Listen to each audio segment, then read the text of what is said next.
Welcome back to JHGWoodCraft. I'm Jedi, and today I'm going to do a magnetic latch. So my project that I'm working on, I've got a gaming table that will have a hidden compartment here. So we've got this panel that's going to go over the compartment. Haven't cut it down quite to size yet, it's close. And then what will happen is this will swing open. We'll have a slot cut in the apron here that is where the secret compartment will lead into. This whole thing will be a big base. But to do that, I want it to be so I can use a magnet to unlatch it.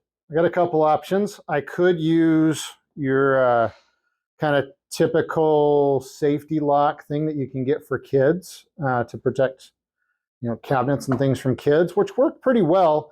And frankly, it's what you're going to see in 99% of the hidden compartment type stuff out there that uses magnets.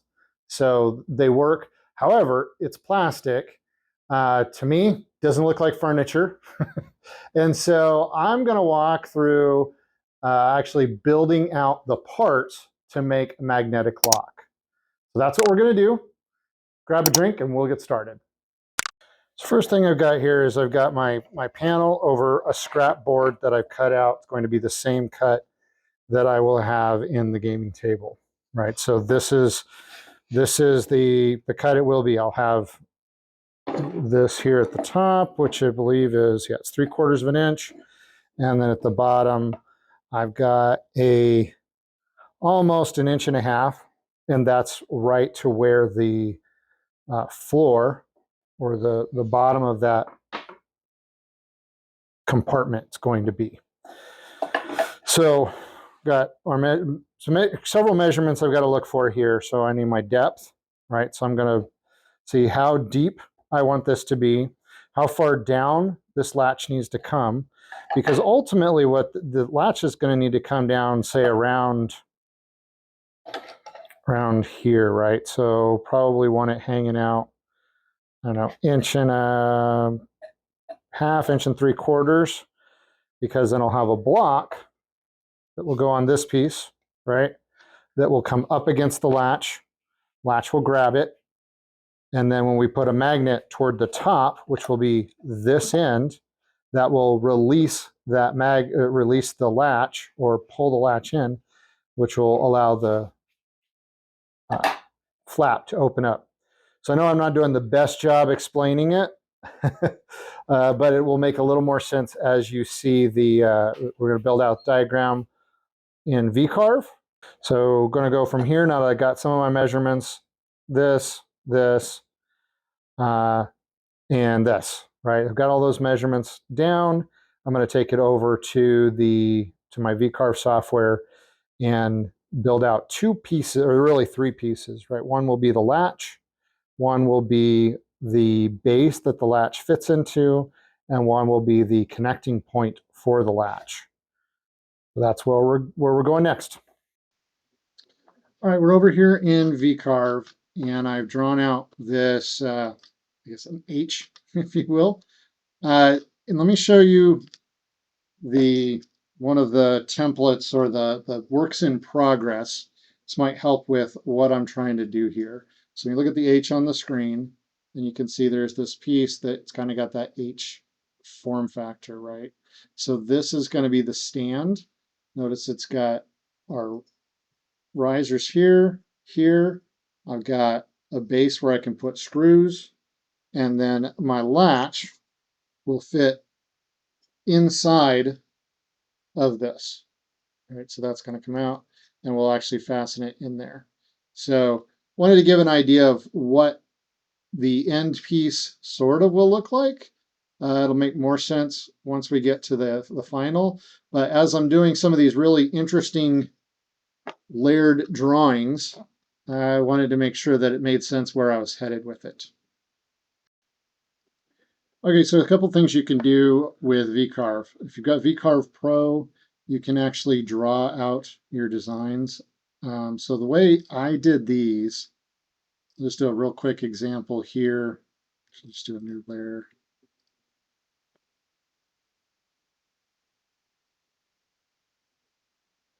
show progress, and we're going to hide everything. All right. So we're going to do a new layer. We'll take this shape here, just drop, actually, let me do it this way. I'll draw a couple here. So draw one side there. I want both sides to be exactly the same, so I can just do a copy paste.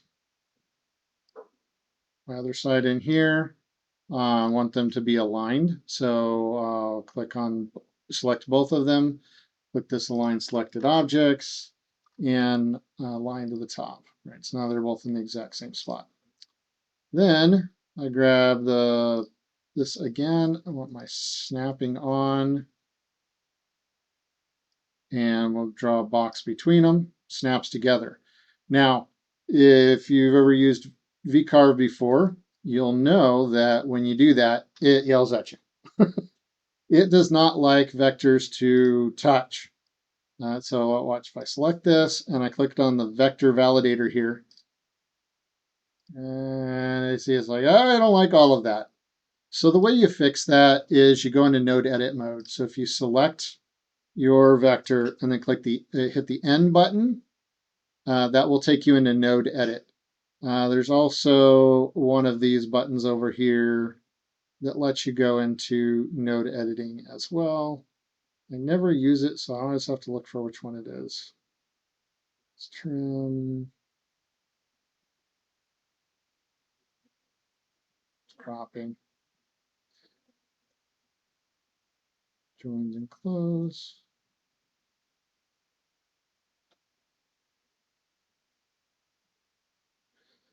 You know what? No, there's a button for it somewhere. I said I never use it. All right, so hit the end button on your keyboard, and this puts you in node editing mode. You'll notice it gives me a square for everywhere that I've got a corner. So I've got the corners on this box, but notice no corners here. So in this case, what I'm going to do is right click, insert a point, do the same thing here, insert a point, do the same thing here, select this box, insert a point. Oh, it's right click, go into node edit mode, insert a point, same thing here. All right. Okay, so now I have all of those points added. What I can do is hover over this span. I get two options. I could right click and delete the span, or you'll notice the shortcut key there, which is what I'll usually do. Hover over it, click the D button. Now it removed the line between for those, but not for the long one. So hover over that one, hit the D button, and that removes it. So we'll do the same thing here. And then we'll select this one, same thing. Now it looks like they're all connected, we're done, but we're not. Let me show you. If I click on these lines, what you'll see is this is one vector, this is one vector, this, actually, let's get out of vector mode. So I'll just hit escape, click on that, see purple line, this comes all the way around, but now none of those are joined. So go back to the node edit mode, the N button, not the space bar, the N button. And what I want to do is I'll just hold down Shift, click on that line, and then click on this line, right click, and join vectors. Just do move endpoints because it won't actually move anything. Same thing here. Join vectors, move endpoints. I guess it did slightly move that one.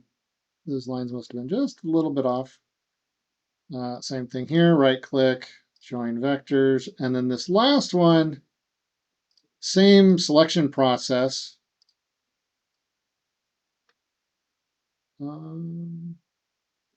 But this time I'm going to close the vectors. And does the exact same thing. It just is the final one. So now, when I hit escape, you'll notice single vector, right? Okay. So that's the process for making single vector images within VCarve Pro. You could also draw them out in something like Inkscape and then import it and then just tweak it. But for simple things like this, that's pretty easy. So the first thing I want to show you is the stand that I have, and I'm actually not going to carve this out.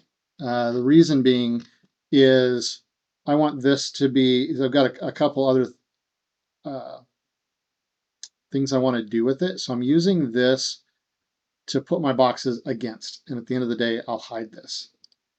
So my base, I like that. So the first thing I do is I've just got, this is going to be my overall cutout, right? So this will be cut the line on the outside, and this is going to be my final cut. That will pull the piece out of the material. This here is going to be a carve out. So I'm going to actually cut this all the way to the bottom in this case, and we'll go all the way to the surface. So both this goes to the surface, this goes to my cut surface as well. And then this guy here is the other one that goes all the way to the bottom of the cut surface. So again, this will kind of get hidden at the end of the day.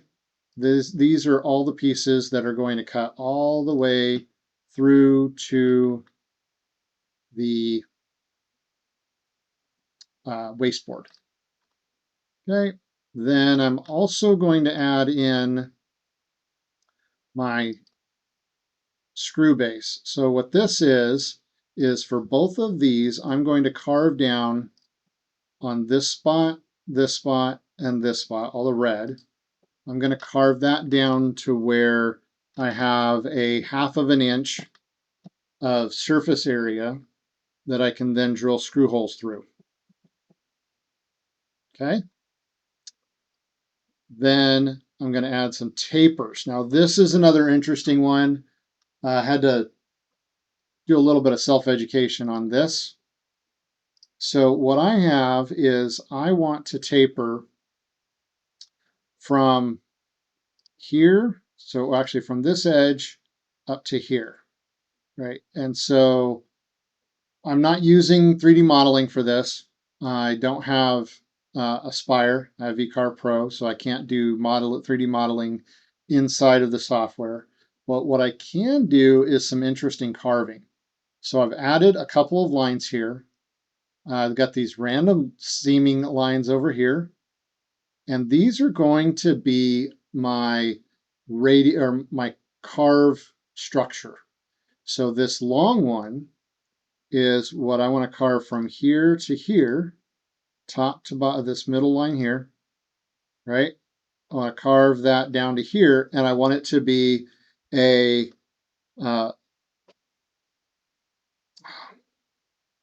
look like a circle, or a quarter circle is cut out of it. And so that's where this radius comes from. On the other side, I want this edge to have a little bit of a bevel. So I added these lines. Now, right away, this doesn't make a whole lot of sense. How do these lines over here and these straight lines here do anything? How does that make? That doesn't do anything. But when we get over to the carving and setting up what our tool paths are doing, that's where it begins to make sense. So this is the overall model that I have built. It's just a bunch of boxes and a couple of lines that I'm going to use to build the base really for this this new latch. So let's go over to our toolpath commands. I've already built these out, but I'm going to show you what each one does, and in particular these carved areas. So these long ones, what you do is you select that single line, and come over here to the molding toolpath. You click on the molding toolpath. I'm sorry. Wait, no, that's right. But I've got this line, and I want to use the molding path tool. Now, what I don't have is a drive rail that I want to take, right? So it's gonna, the tool would follow left, right, but it doesn't really say what kind of radius I want on it, or what kind of design I want on it. Let's see what happens if I just try and calculate like that. Oh, see, it wasn't created because there's not enough space without it overlapping itself. It's an interesting command, but okay. So what I want to do here is you select the line, the area that you want the curve, and then come up here and select the curve that I made earlier that I want there. So select that and this. Holding down the Shift key, I can select them both, but always pick the one where you want the curve first, and then where you want the path to be, or what you want the path to look like, second. And then click on this molding toolpath. Right, and notice it added these lines here. This is saying this is the direction that it's going to take for that radius that I made, or that, I guess, partial radius. This is the direction that cut's going to take. If I want it to go the other way, I can right-click and reverse direction. So if I wanted the carve out to go up, I would change direction there. I want it to go down, simply reverse direction. Okay, so now you see how that works. I'll show it to you in the model here in a minute. And you can change how high or low you want that to start the cut by moving where that goes in your toolpath position here. So if I want to start at the very top of my material, I use this, and notice that little box is at the top. If I want it to kind of be down in the middle, I want to come down and reduce the overall size of my piece, or where that carving goes, then I would change this. But for this, I want it up the top. All right. So I do that for that one, as well as the top sweeps. So you can see same thing, right? So there's my angle, and there's the direction that it's going to cut. And for me, I've got a separate one for each line. And then what I did was select each one of those and use this button over here to merge the toolpath. And that way, I'm not starting every single one of these as a separate cut. I just start this sweep. And my nomenclature is 4, this means it's a 1/4 inch bit. Actually, let me open it up and I'll show you. So 4 for me means 1/4 inch. 8 would be a 1/8 inch. 6 would be a 1/16 of an inch. And it's just my own way to keep it simple, because my CNC only likes 8 characters. So that's why it's like that. So, and then the other thing is, notice it's 4B or M4, and it should really be B4, not 4B, but the B is for ball nose, M is for mill, an end mill. So this is a downcut spiral, which is an end mill cutter. And then the 1/8 inch is also an end mill cut when I'm looking at my tools. So that's how, and that's just my nomenclature I use for that purpose. Okay, so I showed you the sweeps. The base, bring that up. I am cutting that all the way down. I want that to cut it out. And one way to do this, to make it easy, is cool trick. If you do Z equals, hold on, this is not the one I want to do that on. This is the one where I want to cut and leave 1/2 inch. So my workpiece is 1 3/4, slightly over. I want to leave these slots here where they're purple. I want all of those to be 1/2 inch thick. So my cut depth is 1.25. And I'm using a end mill cutter. And then for the overall cut, that's where I started to talk about that. You can just do Z equals, and it will put in the cut depth of your material. So whatever the size of your material is, it will cut it down to the waste material underneath, or your surface. Hopefully you have a waste material underneath it, not a flat surface, not just your CNC surface. All right, and that one's going to cut to the outside. My cut holes and my base. So the base is a pocket. So each one of these is a pocket that it's going to mill out, and cut that down to where I've got 1/2 inch left. And then my screw holes, those are cutting all the way through. They're 1/8" screw holes. Again, pocket toolpath. And then these holes are cutting all the way to the surface as well.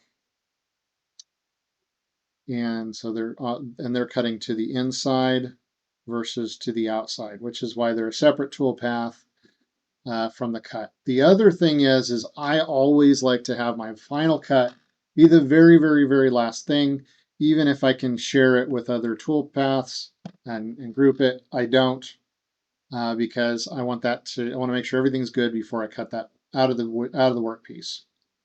So this is going to be a couple of swaps, right? So my first one's going to be my 1/4" ball nose.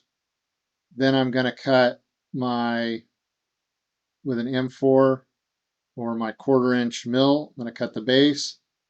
I can do both of these.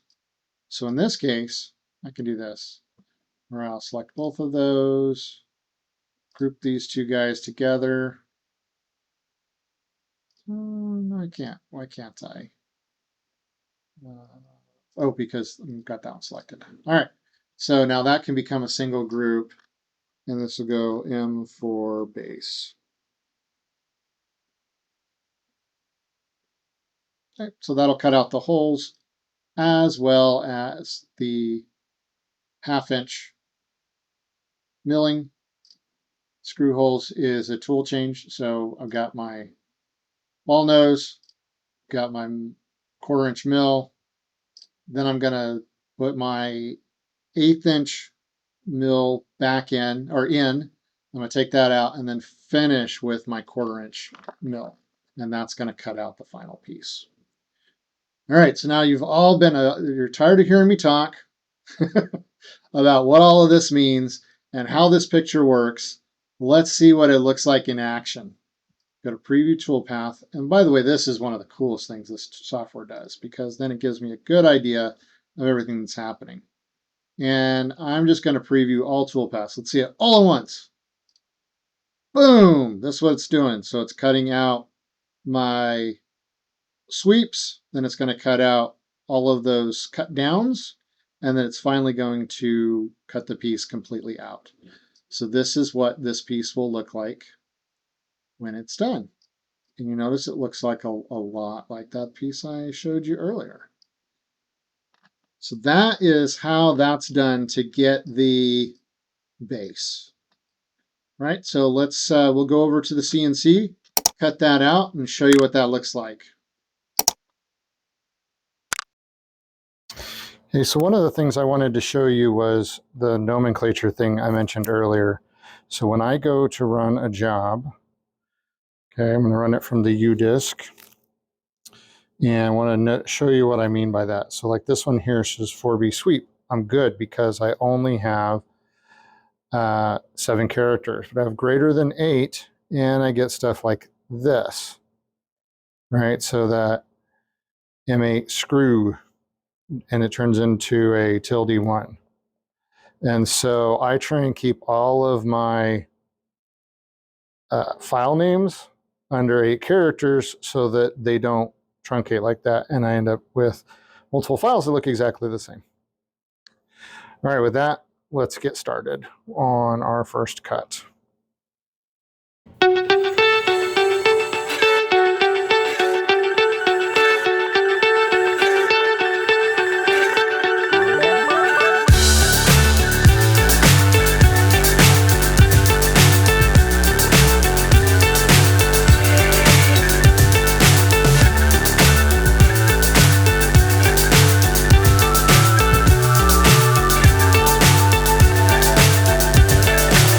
So high I'm hypnotized.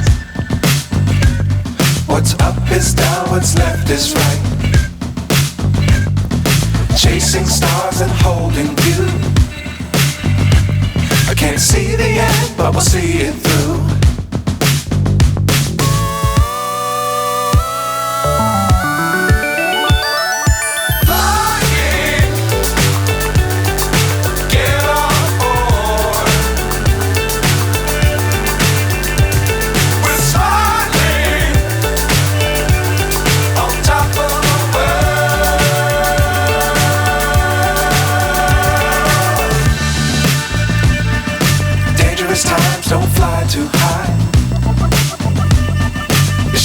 keep the ground in sight. Fly forever if you keep it tight. Love the world but keep the sky on your mind. Flying, get on board. We're smiling on top of the world.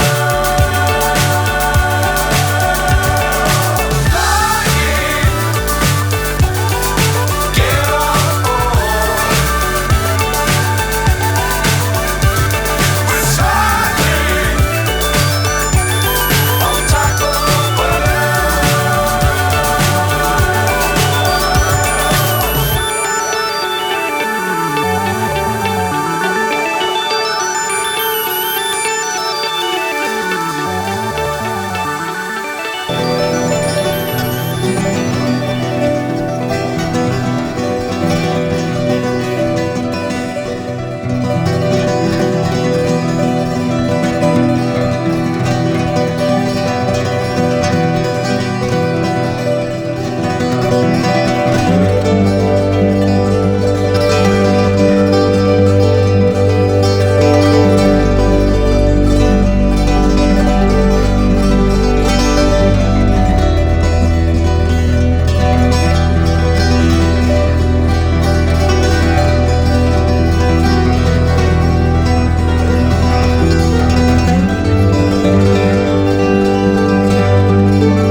Okay, now that we've got the base cut out, we're going to cut out the latch. So this is use the same process for drawing this as I showed you earlier. Just literally draw the lines. You'll notice I added some specific angles here that helps with the bevel when it's swiveling. This here is going to be a slot for a magnet. This will be an outside cut with a 16th inch bit. And then we're drilling a hole. And actually, let's move over to this one because this was the next iteration. Where we drilled a hole, or we're going to drill a hole that we can put our, like a little nail or a piece of wire through to act as a hinge. This little ledge here is where it's going to catch. And again, this is where that magnet's going to go that will let us move it around. Now, one of the things I had to do, I'll show you a little trick here I learned recently. One of the things I had to do as I was doing multiple versions of this was at one point I needed to extend this out because I had built a version of it, was a little bit too short, and I wanted it a little bit longer. So how did I do that? So, and I knew how much longer I needed it. So what I did was, you can go up here on the ruler bar, just click and grab, and that lets you bring down a guideline. Let's snap this guideline to the bottom of this workpiece. Because then what I can do is say, well, I know that I now need my piece to be longer. So it needs to be Actually, let's do it this is the better way. I know that I need this piece to be, let's say, 3 inches long. We're just going to use that as a reference point. So I can click on this, we'll right click on it and say relative to guide. I want to add a new guide. And the offset, so since I'm going up, is going to be a positive number. If I was going down, it would be a negative number. So since I'm going up, my offset's going to be 3 inches. And then I create a new guide. And then close that and zoom out. Now you can see it created this guide 3 inches above this guide. You do that again because it was out of the window so you can see it better. Let's do it with 2 inches. All right, relative to the guide, we'll go 2 inches, create a new guide. So see, it popped it up there. And then to extend this, now I don't want to do this, right? Because look at what it's doing. It's warping this, it's moving that, but it's changing the whole the whole form. So instead, I'm going to go into right click and go into node edit mode, or click the N. And I'm going to right click and cut that vector, and right click and cut this vector. And then select, click out, hit escape, and now I have 2 vectors. So this one and this one. I will grab this vector and just use arrow keys and move it up till it gets to my line. And then select node edit mode again. You can do that right click, or I could just hit the N. Select that point and this point using the shift key. So notice they're both red. Right click, join vectors with a line. This line and this line, right click, close vectors with a line. All right, now that new vector is completed. So that was one of the adjustments I had to make and wanted to give you that little trick that I learned. These guidelines can be super useful for that, and they make it a lot easier instead of using this little measuring tool over here that will then go away after you've measured. So I can see, well, how wide is this? Okay, now I click somewhere else and it's gone. So the guidelines work better for that, for these type of efforts. The other thing, so that's our latch. Now I do want to show you, this is going to be my profile of the latch, but that's going to be cut out of a 1/2 inch piece of material. So that will fit into that 1/2 inch slot that we had on the base, because we want it all to fit together. Slot that's going to be, I guess this is tab A and that's slot B. All right, so then the last piece is really, really simple. It's just going to be our catch, which is just 2 boxes, really. So first box, we draw, and then I came in using this, using that guideline trick, actually, so that I could come in 1/16 of an inch on both sides. That lets me know where I needed to move my box to. All right, so I use that same trick to do that. Take my guidelines off. But this will be an outside cut. This will be a pocket that will just cut it down a 1/16 of an inch, because I just need just a little bit of a lip. That little bit of a lip is going to catch over in this right here on the latch. All right, let's switch over to toolpaths. I'm actually going to revert this because I was using it for example, not necessarily what I wanted. All right, so this, anybody know what bit that is? That's going to be a mill. That's a 1/16 of an inch, right? And that's what's going to cut the hole. So if I select that, see that it's got the hole, and we can double click on it, you can see the settings. I've got that ball nose 1/16.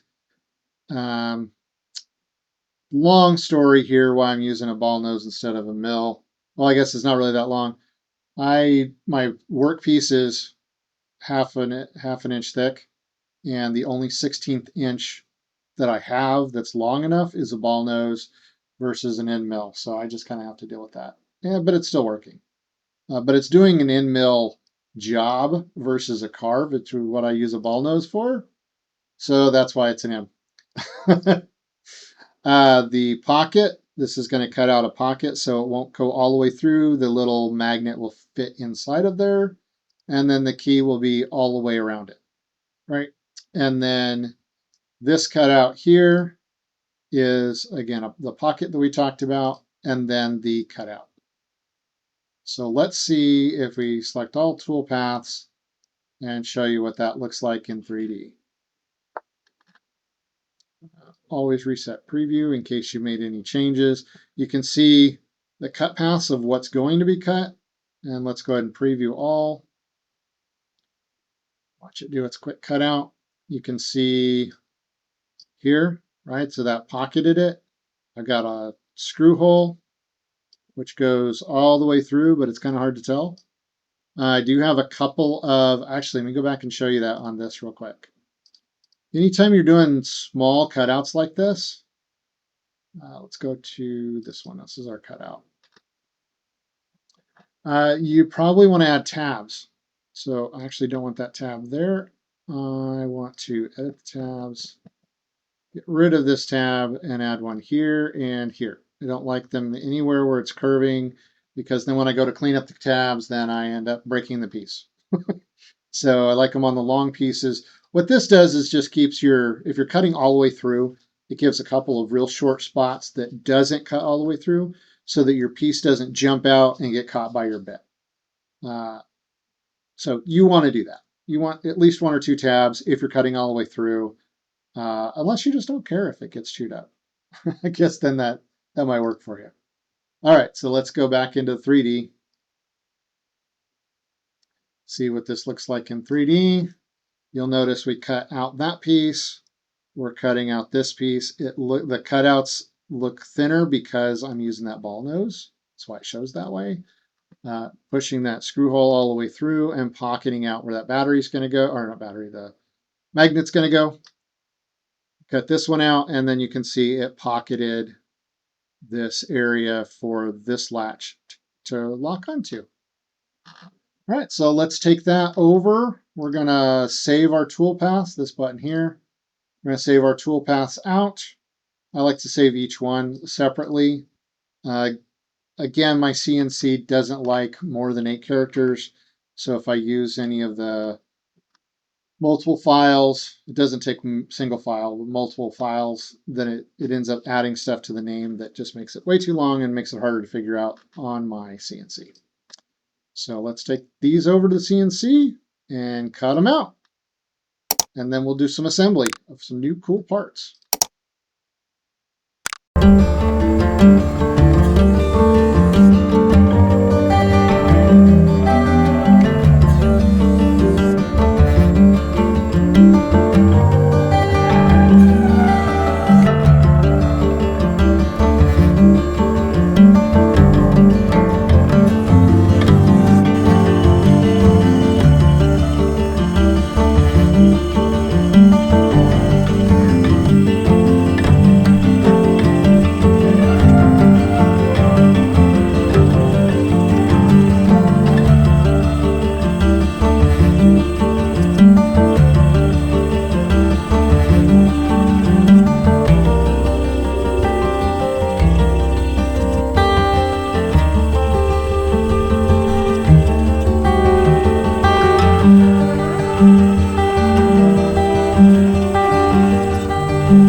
Okay, we're back from the CNC. We've got our parts made. Got our latch arm, our catch with our little ledge on there for the catch to hit. and then the base, all done up on our CNC. So the way I'm going to connect these, so first thing is this little hole here. See that? Zoom in on that. is where the magnet's going to go. So I got this little magnet, just fits right in here. I could make this just a skosh tighter and then it wouldn't move around, but once it's in the base, it won't do that anyway. So we're going to be my first time to make sure this works. So push this in. Okay, right away there's a little bit of adjustment I need to make, and that is because I routed that edge there.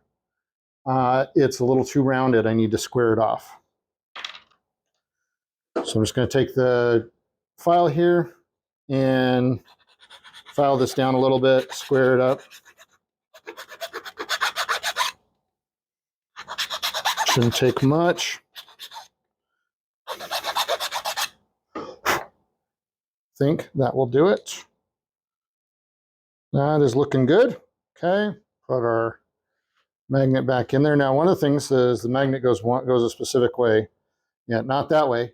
That will push it open. I'm going to flip this, put in there like that. So that being the case, I do want to highlight that these type of latches could work two different ways. With a magnet going one way, the kind of the normal way, when you put a magnet in another magnet in the right place, it will unlock.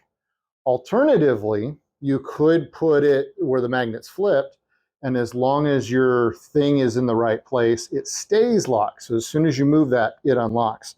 Depending on your use case, multiple ways you can do it. All right, and then for now, I'm using a little piece of wire as my hinge. And just kind of push this through and line it up. This is always the fun part. Okay. All the way through now. Okay, it looks like I've got a little bit more filing to do, but for the most part, we're in pretty good shape. So you can see the latch is out by default. It moves in and out pretty easily. When this comes up against it, so you notice it's going to hold. Now I do have maybe a little bit more filing also over here to do, because it's grabbing perfectly on one end, not on this end. So we're going to clean that up just a little bit, but that is definitely going to work. So as a reminder, the way this was going to sit is this will sit here, mounted to the top of my surface, straight up. This is going to go on the door. So when it comes in like this, so the door will come up and, whoops, kind of hard to do this a little backwards. Come up and latch, right? And so then that will keep the door from opening on us unless we use our magnet in the specific right spot to unlock it. So I'm kind of excited about this. I know it seems like kind of a little thing, but figuring out how to get it just right, get the weight right, and ensure that the magnet placement, all that kind of stuff, was a little bit of a chore. But I think I ended up with a much better product for a piece of furniture latch than I would have using kind of your typical plastic latch. And let me show you what one of those would look like. So here's your kind of typical plastic latch. Here's our new wood latch. So both work. Mine's going to be prettier. So that out of the way, that was a little bit of a chore, but now I've got it figured out. You know what? If somebody else wants some of these for their pieces, let me know, and we can work out something. I can make you up a batch of them or something. With that, I think it's my turn to go have a drink. I can definitely use that IPA today. So you only thought the video was over. It's mostly over. I just wanted to remind you to like and subscribe and be watching for our easy for me to say, our full gaming table video in which this very cool latch will be installed. So if you want to check that out, see what the end result looks like, be sure to subscribe so that you'll be able to see that video as soon as it comes out. All right, I guess maybe I can have another drink then.